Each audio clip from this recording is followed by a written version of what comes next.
When we dance, the journey itself is the point. When we play music, you will simply become completely absorbed in sound. And therefore you will find yourself living in an eternal now in which there is no past, and there is no future, and there is no thing called difference between yourself and the world of nature outside you. Welcome to the Think Space podcast with myself, John Staskowski, and Danny Massaro, where we discuss human nature and the practical application of philosophy. To find out more about our cohort course and membership community, please head over to www.thinkspace.academy. We hope you enjoy this episode. This is red. This is green. This is something. This is nothing. This is solid. This is space. Between yourself and the world of nature outside you.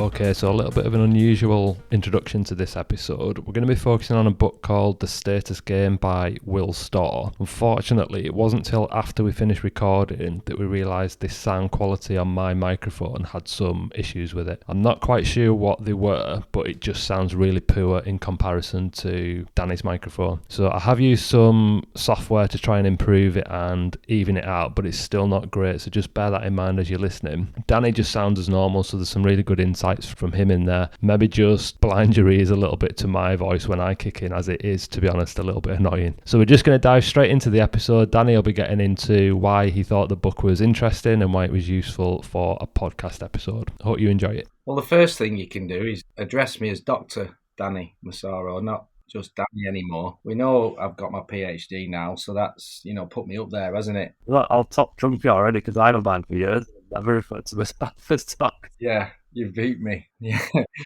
Yeah, I think that someone had directed me to it off the group, our group.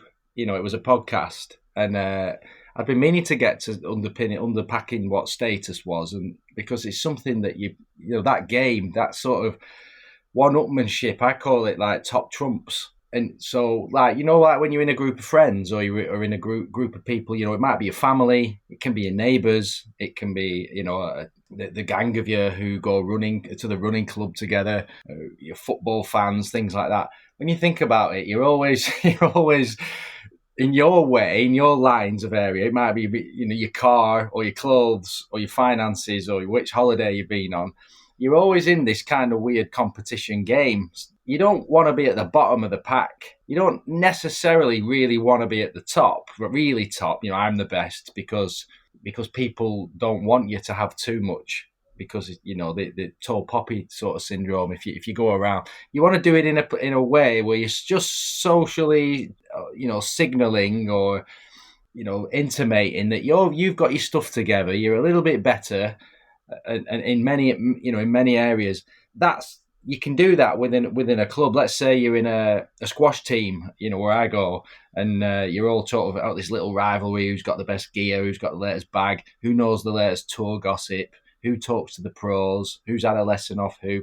Blah blah blah. Now, not everyone will play in that game. They'll just come along because they might be playing in a game at their work, or they might be playing in a game, an academic game or something with someone, or they might be playing in a more of a football game, my team versus your team, But when you're in a squash team like that, say you're all together, as soon as you then go and play other teams, you sort of forget the internal bit status game, and then it's about playing the other team. So the status games are internal, and they're sort of internal into your family, but they're also external. Like once you become a group, then you go and take on other groups, and it's like, can we be the best group? Yeah. So for me, I sort of know that you're involved with these little pecking order games a lot. We even noticed, didn't we, in our own WhatsApp, the amount of times we'll just sneak a little top trump Yeah.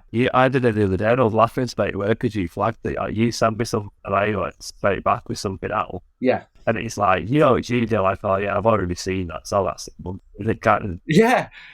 Like you send someone a song or a bit of information, and some people go, "Oh, thank you, that's brilliant." Some people send you something straight back as if to say, "Yeah, I've done that. This is even a bit better." Like you're not better than me for sending me that. I know more about it, and you know what? We all do it, don't we? We all play that. And it was interesting because it's about when you go into it, it's about rank. It's this feeling of rank and this sort of inbuilt fear that you have to show that you've got your shit together basically, and that you're worthy of respect. And for me, I remember, for being involved in competitive sport and traveling around, the world doing that, there's an actual practical and true element to what you're doing. So there's the actual, even me just saying then traveling around the world, you're signaling that, yes, I'm world traveled. You're dropping these things in all the time, but that's true. But you're also bringing it in.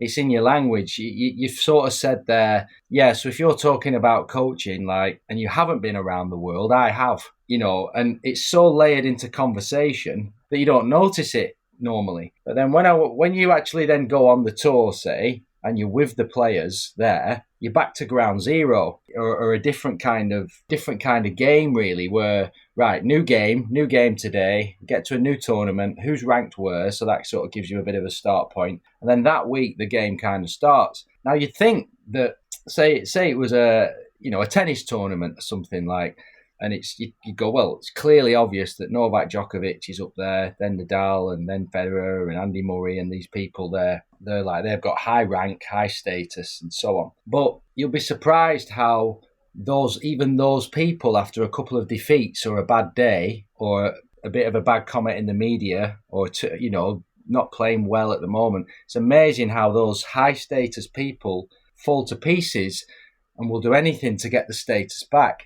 And what I found interesting was, because we play many games, if you're losing in one game, like let's say you're losing in the finances, you're not earning a lot, or let's say you're losing on the tennis court, what you see people do, they'll come in on the virtuous game and they say, well, I might have lost, but I look after children and I'm a nice person, or I have political opinions about this, or I think the whole tour should look after itself. So they start going on the moral superiority and the moral high ground.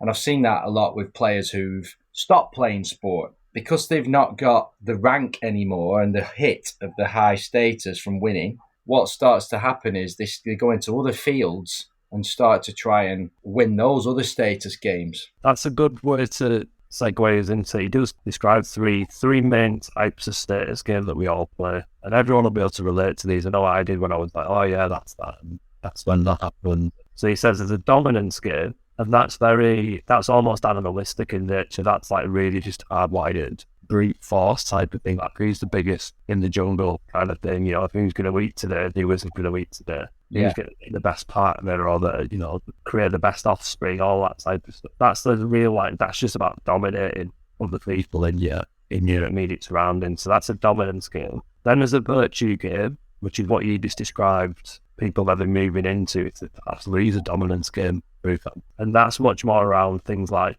ideological purity, like goodness, like morality. That's where you kind of using virtue, and we see that loads now. Don't we? Like virtue signaling is like a huge. It's all the mean people flaunting. I'm a vegan. I'm into the planet. I'm this. It's like you can't attack it. It's high status, isn't it? Yeah.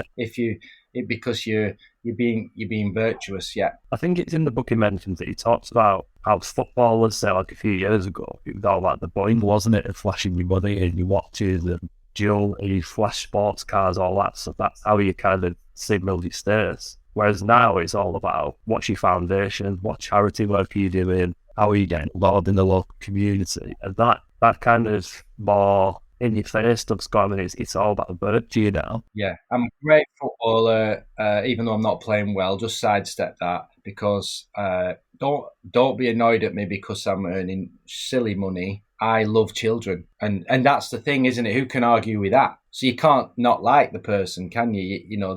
People can frame it as being virtuous, such as we're trying to clean up our country. But and we're trying to make our home or our country a safe place, and we're trying to rid sports arenas of messy parents and naughty this and make it fair. What you're really doing, no one can disagree with that. So you get the status for it, like you're a good person, and that allows you to get away with other things. Definitely see that on Twitter now, don't you? Social media. Yeah, it's that micro level, isn't it? It's like, which flag have you got in your bio, and like what's the cause of the moment that to show that you're behind and you support. That's all part of that, but achieving little things that you have to tick to be in the club. So that's those two, and the third one was success game. So that's more obvious stuff, especially in sports, of things like talent, achievement, being competent at something. So if you were the best hunter in the trial, you'd have like huge status because you were the guy who brought back the most food, and if you were the best warrior in the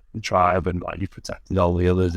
So just that level of being really competent at something, being the best at something, that is like a huge win in the status. And for you and Laura, for example, being the number one in the world, you can't get more status than that in that sport. It's like objectively, like you talked about the tennis players earlier, and it's not just in sport, but lots of elements in life which there's objective rankings, isn't there, where it's like, right, you've got this many points and you are this number in the world. If you're number one, and it's like, well, that's all works out. I've not said I'm number one. This is helpful on number one. That's like ultimate success game. It's like no one can touch if that's the ultimate status on that measure. Yeah, and I think what I found additional to that was that its status is relative. So you can feel that you're great as, number one even, or having £1 million or £1 billion, or going out with the local hero type thing, whatever it is, the biggest house locally. But the trouble is, as soon as you go into another pool,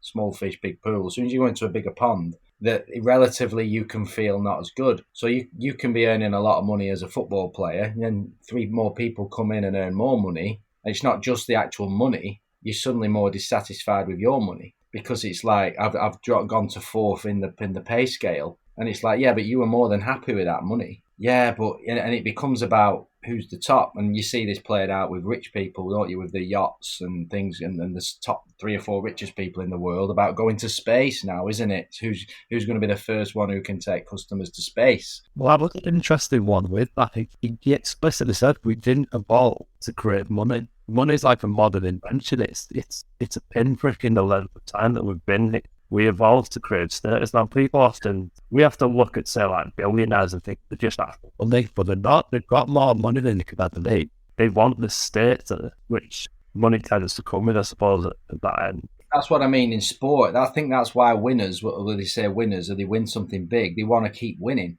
Generally, people, they get addicted to that level of prestige, that level of height.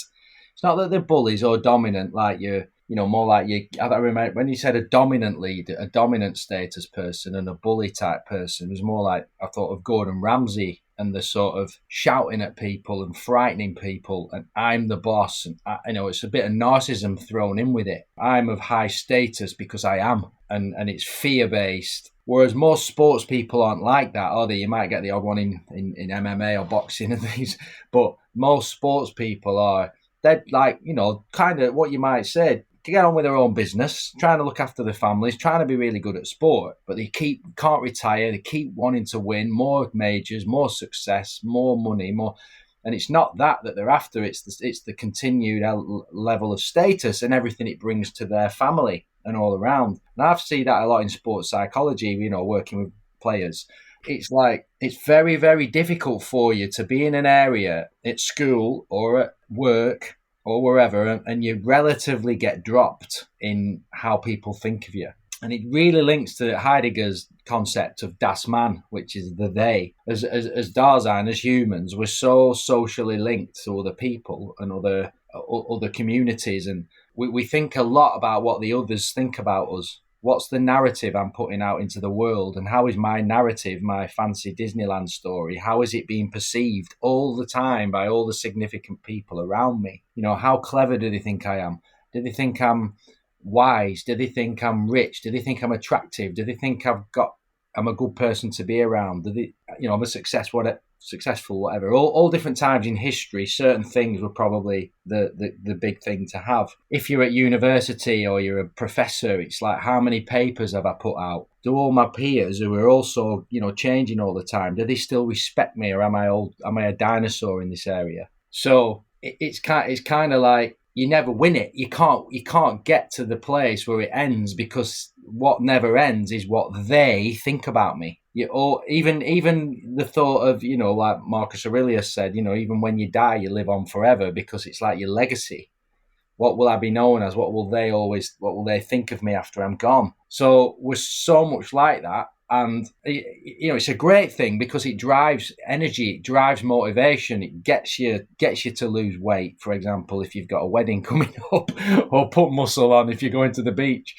It makes you think, it makes you want to get revenge if you've lost. All these little things plus more are kind of what drives energy, but it can drive you in a good way, but it can also shame you and take energy away.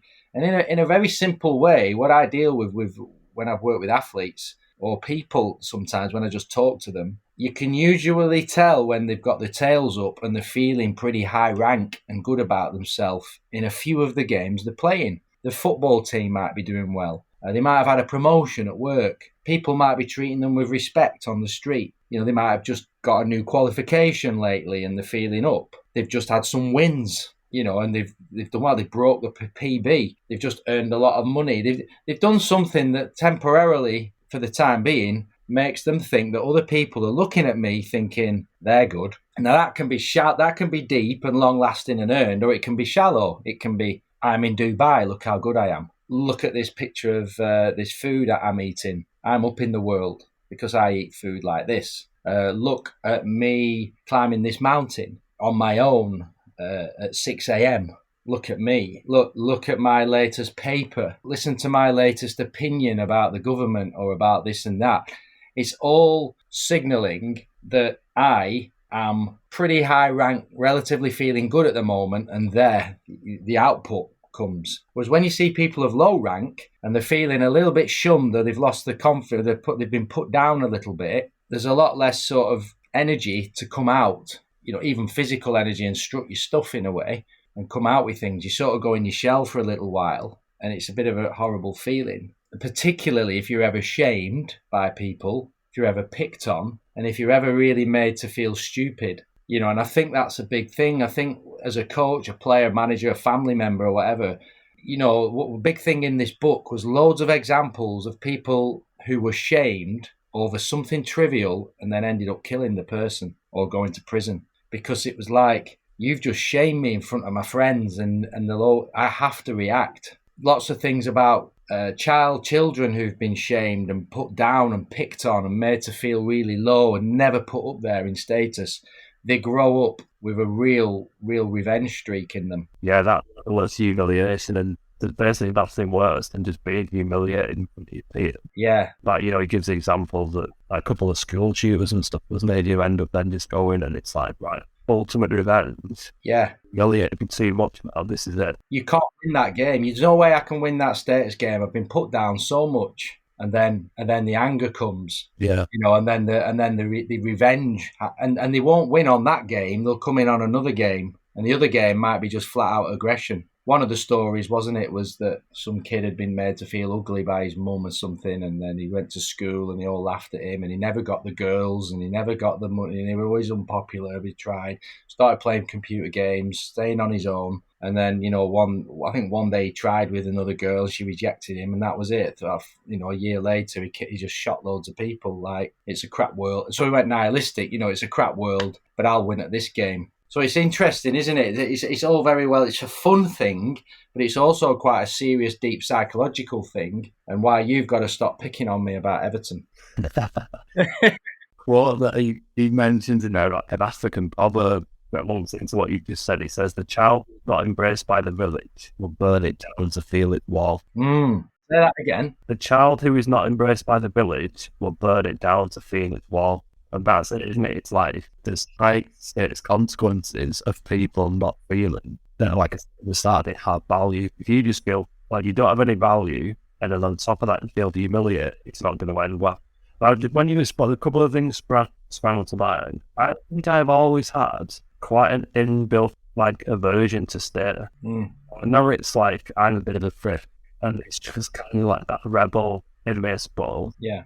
But you know, at the likes of when you see people get like certain titles, and it's like now you've got to refer to them as Sir Elton John. There's no world where I would ever call Elton John Sir, or any of the band, I suppose. Like, just because it's a title that's been put on them, and it's now you're expected to refer to them in this, like, that automatically ranks you below them. Yeah. Like the Royals have always been quite anti-royal and just got no interest in all of that. I don't know why that is, but I feel like even if I'm in a room with someone, I almost feel like the person with the highest status is the one I would ignore them all. And I just wouldn't show them any attention. I don't know why that is. The thing is, what we don't like, and this depends on cultural, doesn't it? It's always been the case, you know, when they've said, even the people who would, I think one of the stories is a tribe that used to try and grow the biggest yam. Yeah. And if you did grow the biggest yam in 2 years, these things would be ridiculous. You'd take them to the presentation, you'd win, but you were not to show off. And I think when you get people who go around entitled and,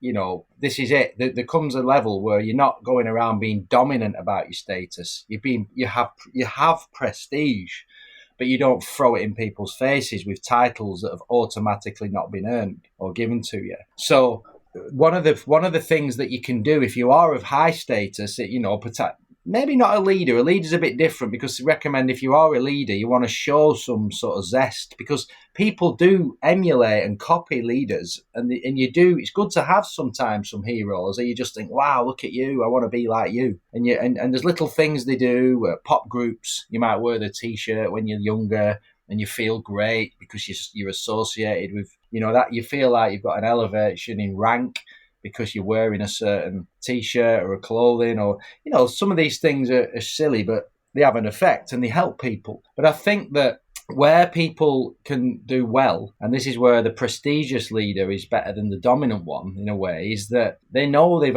earned high prestige, but they don't rub it in your face. In fact, they invite you to show your moments of prestige. So they will ask you questions. What do you think about this? You know, what do you do? Oh, that's good. Can you help me with this? You know, I don't know what I'm doing. It can be quite condescending, that, like, well, I've seen that quite a bit. When they know they're then hooked in the role of, like, they give a shit, when you know they don't really give a shit, and they're just kind of... Intention, isn't it? Like, it's intention. I've always said with my sport, with squash, it's so small in a way, even though it's big in its own pond, very, very big in its own pond, but small on the global sporting map. It was great because you could have this little bit of status when you wanted it, but you were never going to then be perceived as condescending, you know, because, you know, you could meet Roger Federer and he could be just really normal and nice, even though that's the case, but he's going to have to be really on it for you not to be suspicious. Whereas, you know, when you met Laura or you know, from squat, you're just like, oh, it's just a normal person. Well, it's hard, even with golfers, isn't it? You're always going to be on the back foot going, yeah, look at you now, you know, you've got your jets and all. I'm not.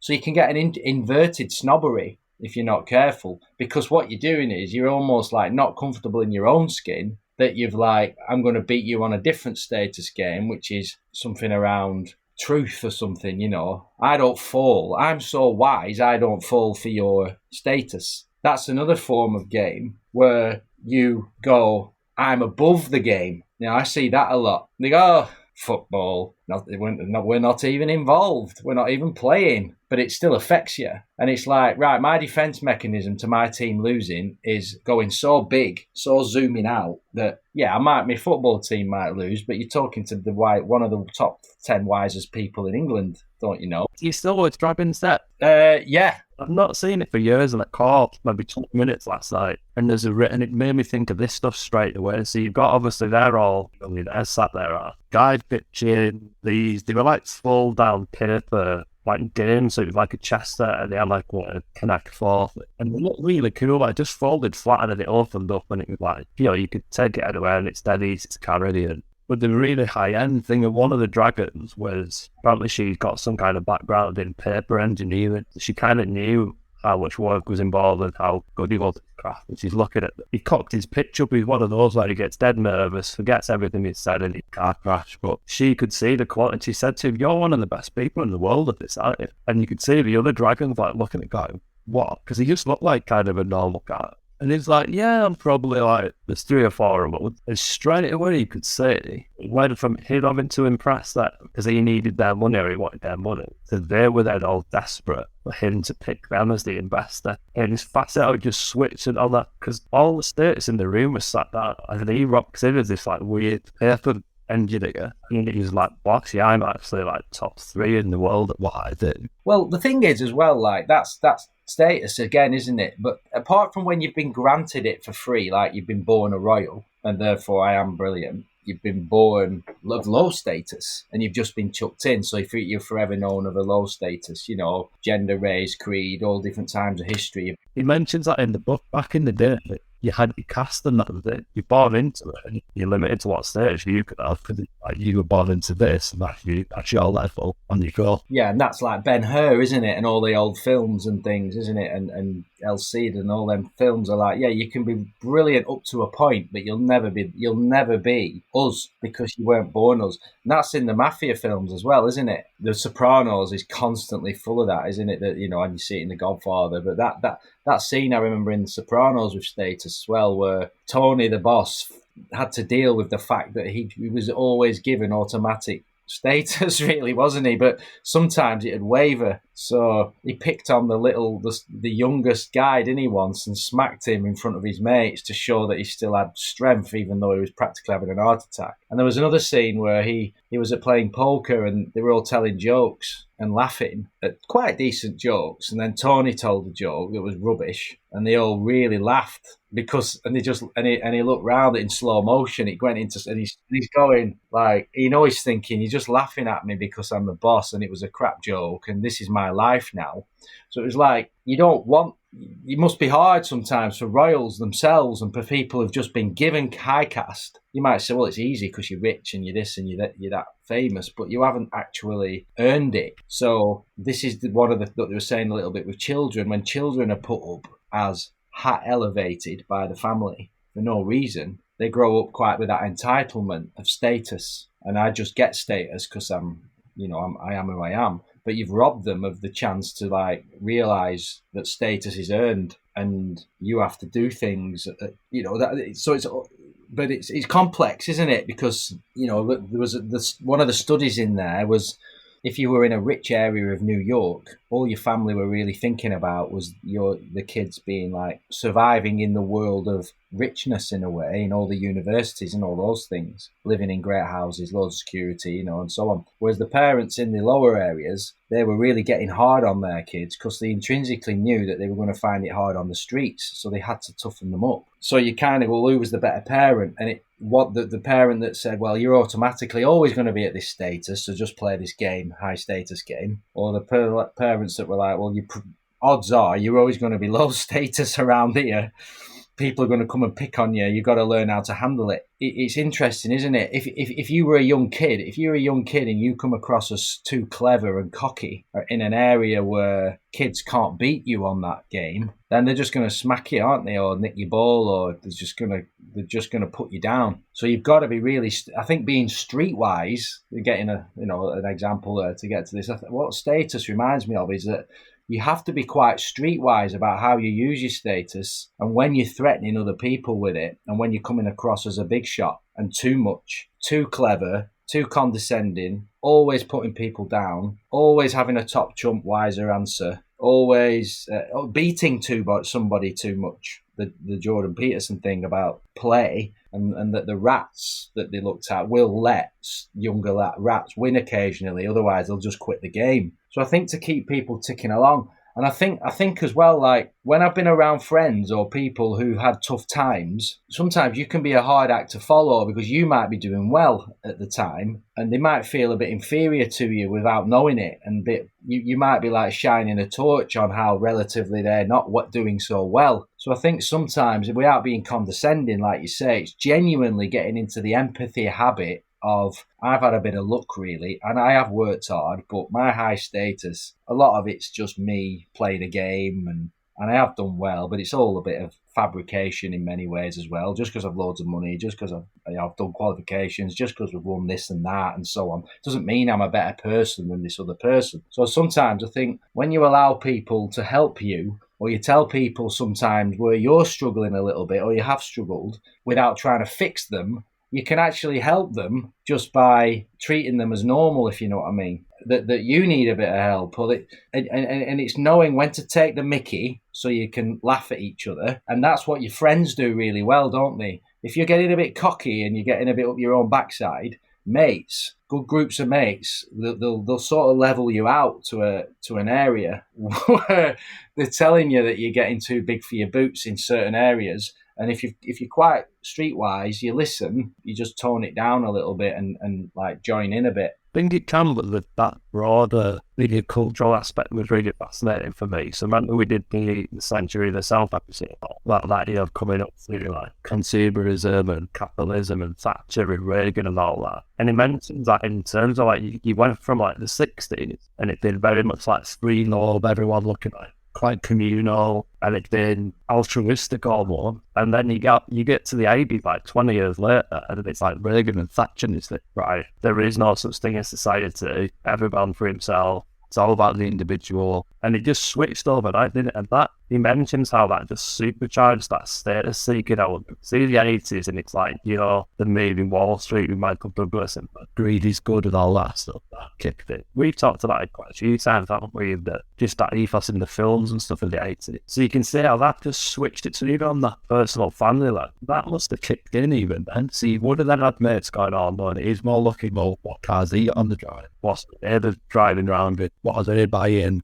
Back to the domestic desire episode that we did, and then that's leaked into status games, isn't it? Like, what's he wanting? Because if he wants it, I want it. Well, individualism, status drives individualism and economics, doesn't it? It's like push, get ahead, beat them, climb up over, and in that climb and in that passion to outdo each other, lots of good things are created. Well, I mentioned that earlier when you're talking about progress, and that is all the key part of it, because this taps into like the very, very worst and the very, very best of humanity. Yeah. So you've gone by without status or without status gain, there is no progress. If no one's trying to improve and be better than each other and do improve things and be the best at some stuff, doesn't improve. So you got one end, you've got things like the iPhone, and you've got technical engineers and designers innovate, coming up with new stuff that makes like that. That's still driven by status, but it's positive. But it is also like at the other end, you've got Hitler and Nazi Germany, and that's another big status game where people were kicking around in 1930 Germany, and they maybe didn't realise how it would end up, but they were all playing status games in a way where it's like you want to be part of the party,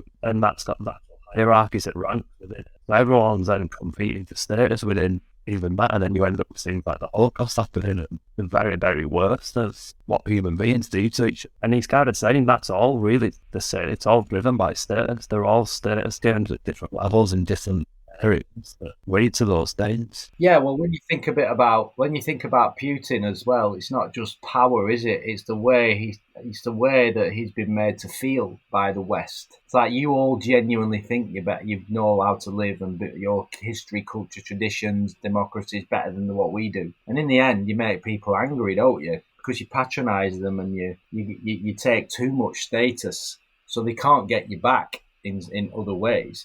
Now, what's the alternative? There's never been a society where there's been no status. Communism didn't work. The big section in there, isn't there, about communism and how it fell. You've seen it in cults. I mean, one of the great things I watched that time, which it shows it, and is Wild Wild Country with the Indian, whatever he's called, something or other, Ragnesh. Yeah. And it's brilliant on Netflix to show all this stuff, because he's there in India. He claims he's one of the wisest people ever. Then starts buying Rolls Royces by the dozen, doesn't he? And he has about 100 Rolls Royces, and then he gets people behind him. But it's all built on, we should all be communal. There is no rank, but I'll just be the one at the top. That'll be it. But the rest of us. But then as time goes on, in all of these cult shows, documentaries you watch, you set up with the ideal of utopian sharedness. No one's an expert in any area. We'll all be good at this, good at that. We'll all take each other's jobs and try. There'll be no dominance or hierarchy games. Prestige. We won't have prestige. That's going to look down on prestige.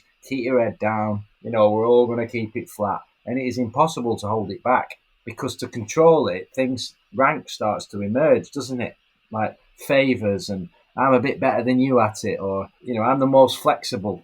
Everybody knows I'm the best one at this, and you're the worst one at it, because you keep trying to go back to the old way. And it happens in churches, it happens in families, it happens in communities. It's just a force of nature, isn't it? And that's the perhaps linked to Nietzsche's will to power, and maybe Heidegger's Das Man. What they were getting at was that in a way, don't deny it, join in, but play the game. That's the message in the book, isn't it? Play the game. It's not about winning the game. It's about playing the game and having your ups and downs with it. And that's what I try and talk about. To players and people I help, it's like not necessarily using this, but it's like you are going to get your ups and downs, and you are going to feel viscerally at times put down and a bit like, like you see it with boxers when they lose and they don't know where to look, and then they sort of come back and then they win another fight and they get redemption.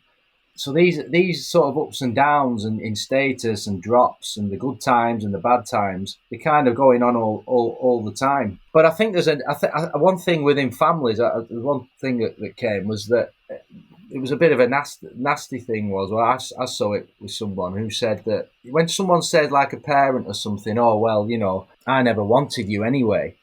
So the people are doing well, or people have, like where there's been a bit of bitterness. So they've had a breakup or something, and someone's gone on to do really well. I think one of the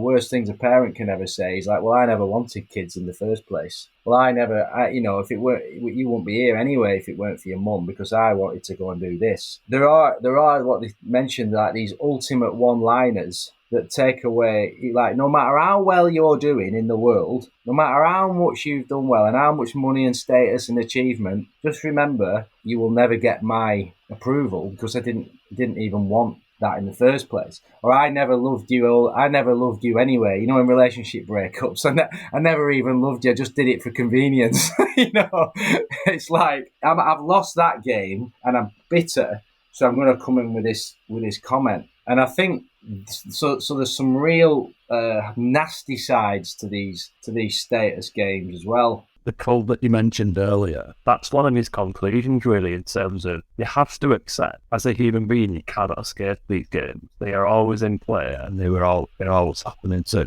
it's like a fool's errand to try and, like you said, rise above it. Go, I'm too good for that. It's the example of like Buddhism and mindfulness and stuff, where it's like you get these people who just try and totally detach from any level of status and desire and everything. And then like that in itself just becomes like another status game, because again, you just like you said earlier, you're placing yourself, oh, well, I'm not subject to these desires because I'm mindful that I've detached from my ego and all this. So he's like, that in itself becomes a status game. So you can't escape. But one of his solutions that he talks about is you have to basically diversify your status game. So the worst end of it is a cult. That's like the narrowest, tightest, most conformist kind of status game there is, really, where you just go all in on one thing. So it's like, I'm in a cult now, I am just subject to all these rules and things that we all abide by, and you've basically forgotten everything else. And like you said, that inevitably as well will end in some kind of status game. Like, that's the last thing you want to do, otherwise you end up becoming a Nazi or a communist or with revolutionist female voice,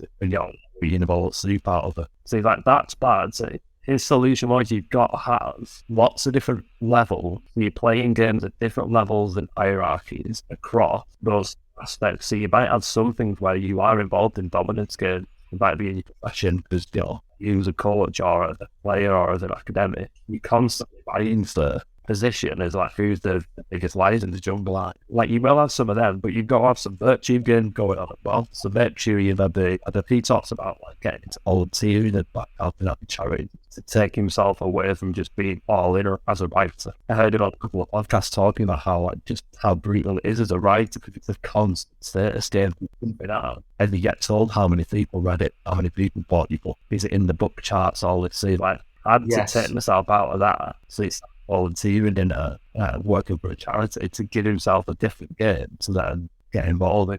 So that's a big thing I took from it. It's like, don't go all in on one thing. And if your whole like self-satisfaction or whatever is based on one game that you're in, it's like, it's just ending to it. Whether it's Buddhism, whether it's a cult, whether it's your football team, and it's like, I have never. Well, and if Everton get beat, that's it. I'm humiliated. So I just want to go. What do you mean if? not a big Sean Dyche is in the scene. This might be it. Though. Well, you see those people who run them sort of fans podcast things and live commentaries on games, and they're just distraught if the team loses a goal, even, aren't they? It's like, in on one foot, it's too much. I think maybe there's the same wisdom. You're way too much in on the line, your family line of your, if you know, you're living for your kids, maybe too much just in your wife. So always get other hobbies, get other places. You know, it's funny, I work with some amateur athletes and they get so absolutely stressed, more than the pros sometimes, at amateur competitions. Nervous, panicking. And you're thinking like, gosh, like, this is just amateur sport. Like, what? You're not pro, you're just a crap amateur. Just embrace the averageness of who you are. But they can't. I've worked it out. I used to say that a lot, but they can't, because what they've got is inside the feeling they can't lose rank to the person they're playing on the night or what everyone's saying around them at the club. I've seen people like bouncing out the club because they got a last-minute win in a game of squash and they're just absolutely top of the world for a week, or they win a game of golf, or they get a couple of shots. Absolutely distraught if they play a bad round of golf, and they'd like won't come out for 2 days. And I just think, they've got it somewhere along the line there. They must not be winning in other status games. They must not have enough diversity going on where they're like, oh my God, I got battered at golf. It was humiliating. I can't believe it. But they're feeling quite good because they've had a good day at work, or they're getting on with the family, or you know what I mean? I think that's, to me, now it's zero's one game that. So it's basically all in. So if it's a game of squash, well, it's win or lose. You don't draw a spot. If like you either come off the court, you've lost. Zero. So even like other amateur sports, say you have like an amateur cyclist and you maybe in like a triathlon club or something, and it's just pure amateur. No one's gonna like then.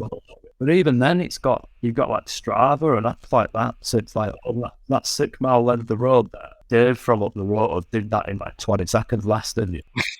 Yeah.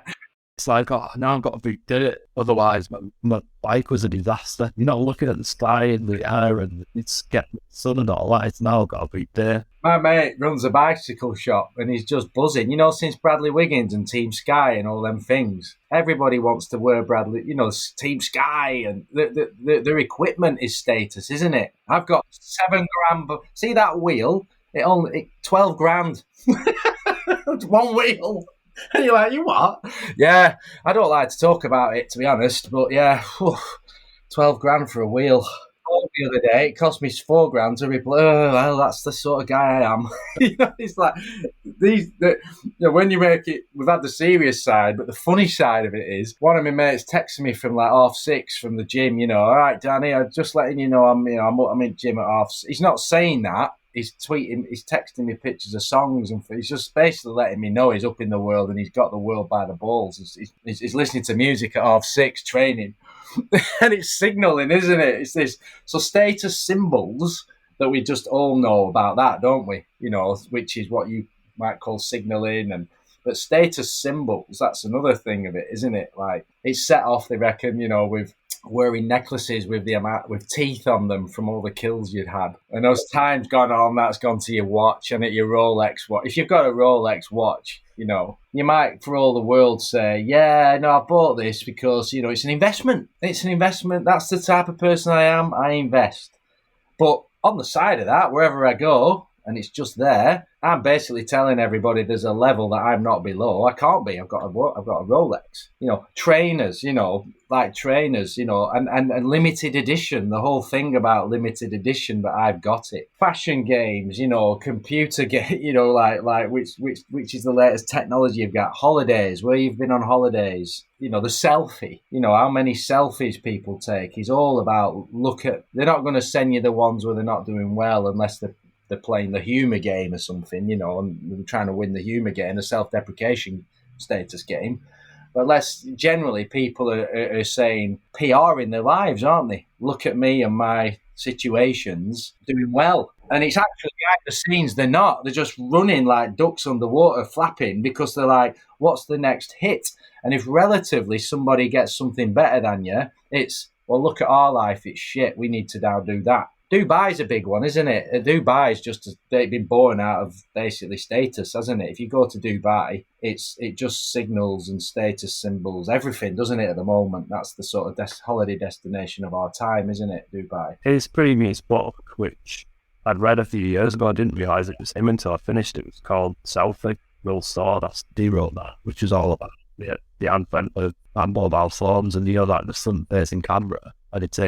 And it's how it became about like self-obsession and posting yourself online and stuff. Like the blue tick on Twitter, isn't it? That's one that they're going, if you've got a blue tick, there's all these now symbols, these status symbols. Were, private reg, we said that the other day, didn't we, that the private registration was one on cars. So I think we all know what we're up to when, and you might say, well, actually, like the Rolex watch is good quality and it doesn't break and I need a good watch. There's always the practical angle, isn't there, of having the iPhone and having the latest thing, and there's and having the bicycle wheel that's $6,000 because it actually functionally could be better. That's all part of it, isn't it? The world we live in, really. But I see it a lot. Like I say, the big one I've seen it in, and it's why I left it. When I was at work and was in an office, and I suppose the office itself, isn't it? The show, The Office, was built on that, trying to be high status. The Office was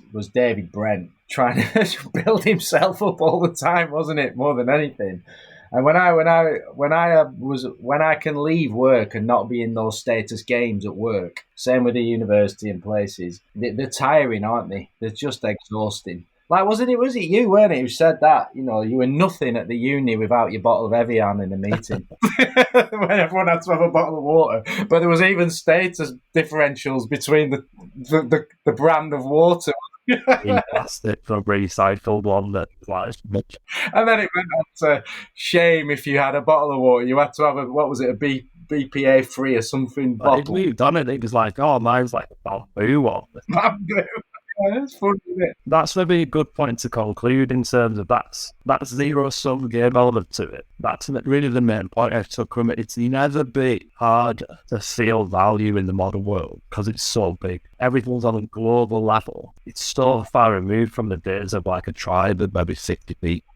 And it's just on a totally different level that we've never encountered in over thousands, hundreds of thousands of years. It's never been harder to feel value, but if you think it's also never been easier, it's a double-edged sword, isn't it? So he does mention, for example, what does he call it? It's something like a slot machine, like social media, his status machine. So you post something on Twitter and it goes out there, then you're sat there going like, what's it going to get? Is it getting any likes? Is anyone going to retweet it? You could do that and then feel on top of the world because like more people, or it just gets tumbleweed and no one looks at it, and then you feel even worse having posted it because no one. So even in those microcosm moments, status is always anything like which way it's gonna go, and that was what I think I took from it. Just that slot machine element of nothing's guaranteed, but you could get the world if you wanted. It's visceral, isn't it? You feel it, and I remember I was going to ask, like, remember when I wrote a book like in 2015 and it got liked by some famous people, and I was just on cloud nine. I was walking around like that, and I was going to say, it's like, but when it doesn't get liked, or when someone just says it's crap, of someone who you respect, and they say it's this and it's this, it's hard once you've joined in the game and you get the high. It's hard not to get the low, isn't it? Once you feel the world. You win a final, if you lose a final, the differential's too much, and then jealousy comes in and resentment and what's wrong with me. So because status is so relative and it's always moving, it's difficult. For me, I was going to ask you, when's the highest moment of status you've ever felt? Like where you've gone in a room or you've been somewhere and you've just thought, like, in this environment, I'm pretty top dog here, I'm...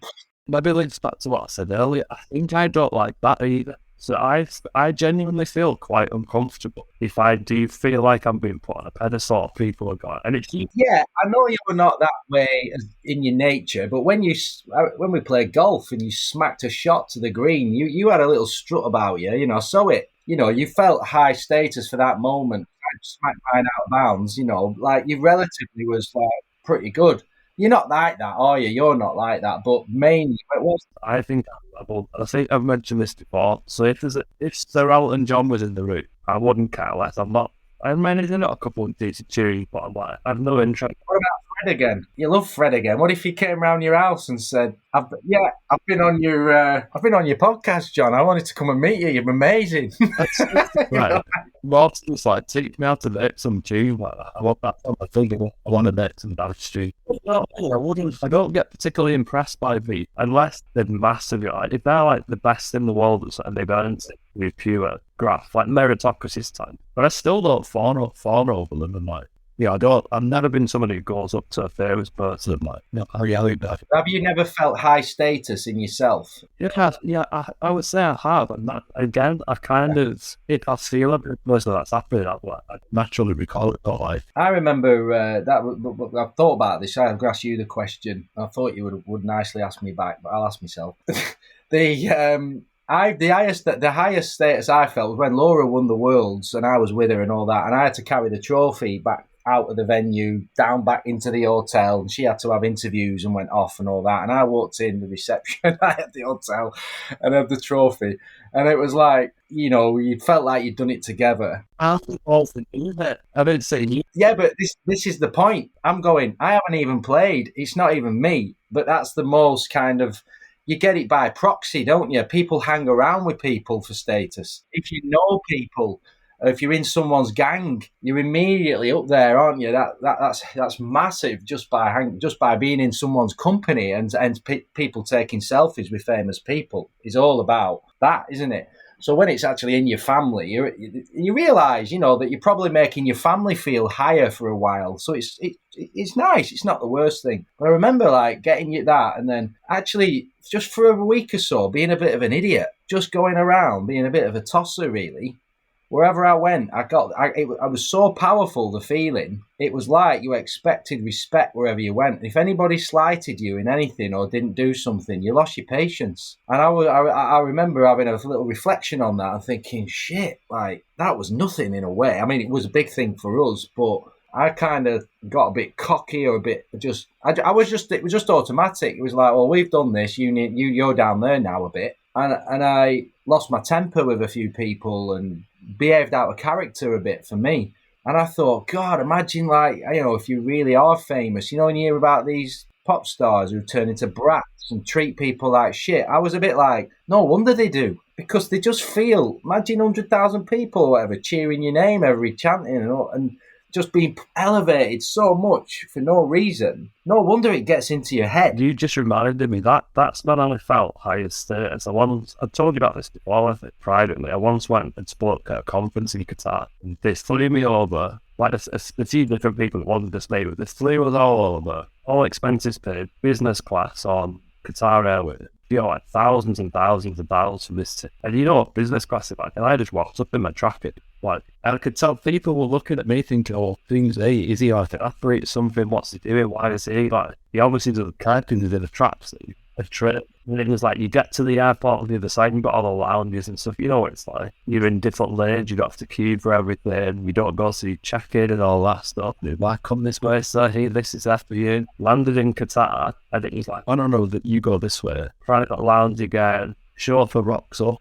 like, started there like this big pin-top Mercedes, taken to the hotel, 5-star hotel. I could see that. It was honestly quite scary because you'd think, you can see how people who have this constantly are living on a different plane altogether. It literally is a different world. Even though you're all kicking around together, a different world of status. And I've always felt this, like I said about me respecting others. I'll give you an example on a cruise years and years ago. You have like the staff on a cruise or any like flash hotel where they're waiting on you. It's like really, really like, intense the service. I've always hated it. When we went went to a really nice hotel. On the beach, like private beach that the hotel had, they had a guy whose job was just cleaning your sunglasses. You'd go along the beach and you'd see that like people, I'd watch them and you'd see them just expect to like chuck the sunglasses and they just expected it, don't even sit by the period or it's just like, and I'm like, no, you're alright, mate, I'll clean my own sunglasses, you know what I mean? And that level of like status over others, I've always hated that as well, where you, because I'm like, I remember speaking to the guy on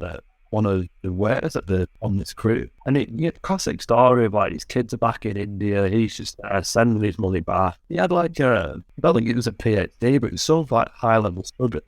And he was like genuine, you could just tell he's like ridiculously intelligent, purely just because of his throwness where he was thrown in. Then he was on the path he was on. I remember in the UK, he'd be like professor in the university, but he had the same opportunities. That's it. So I've always hated that where it's not false status, but it is in a way where you're put on a pedestal just because of your circumstances.